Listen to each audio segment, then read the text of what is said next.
Okay, I've got another Atari 2600 here, and I'm going to be doing another uh, composite and S-video output modification. I got a full size this time. Last time it was a 2600 Junior. And I'm just going to be taking the screws out, and listen here. This is the sound of a screw that has not been loosened in 40 years. Look at that. Hear that?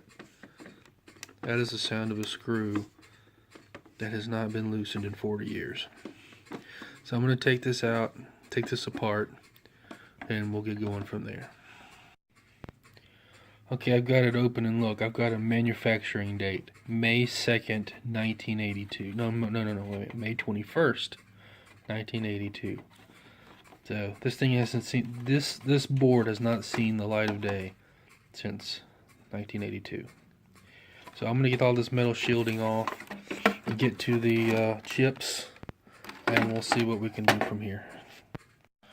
Okay, here we go. I went ahead and I took the RF cable that was connected here off. We're not going to need that anymore. Here we have the Riot chip. That's the input-output controller and the RAM, what little RAM this thing has. Here's the CPU right here, this little one in the middle.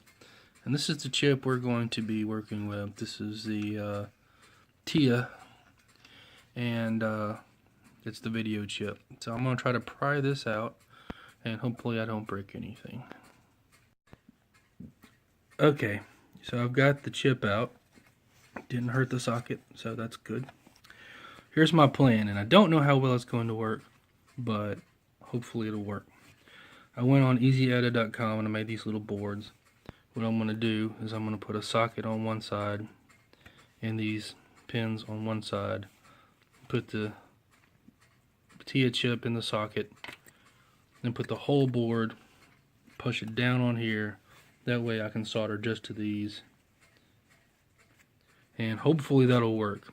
I'm not too good at making boards like this, and you know, it was just a thought, maybe that would be easier. So I'm going to try it, see how it works. There are a few pins I'm supposed to leave off of the job just to disconnect the chip from the RF. So what I'll probably do is omit these here from the bottom of here, and we'll see how that goes. So here we go.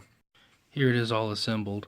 Now I put the socket on, I put the pins on. You'll see I've omitted some. That's pins 6, 9, 12, and 13. You're supposed to bend those up anyway, so I left them out.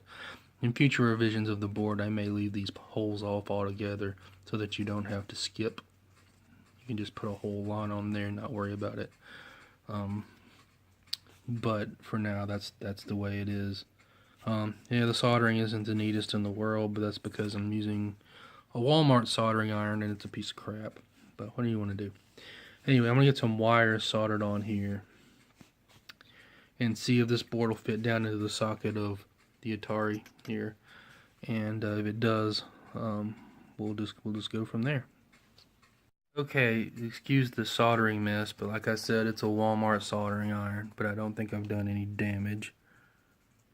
I've got all the wires soldered on. I've got them soldered to the board, and I've got just enough wires for audio and composite video. So what I'm going to do, I'm just going to test it with composite video for now and see how it works. And if it works, I'll worry about S-video, but I'm not worried about it at the moment. So, see you in a bit. Okay, here's the moment of truth. I've got ET loaded up. I've got the television on over there. Here's my board. Here's the audio. This is the mod board. I've got it temporarily connected to the jacks. So here we go. 3, 2, 1. Success!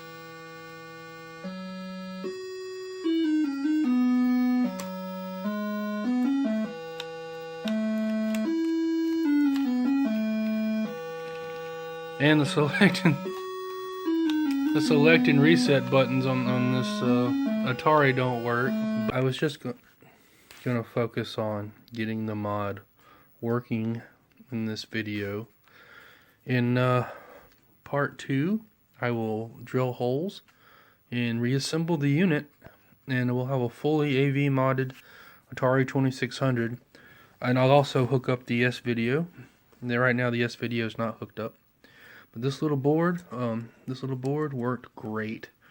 Some revision ideas that I'm thinking about is see, I've got the 5 volts and ground for the board hooked up over here because I didn't add 5 volts and ground holes over here on the board. I probably should have.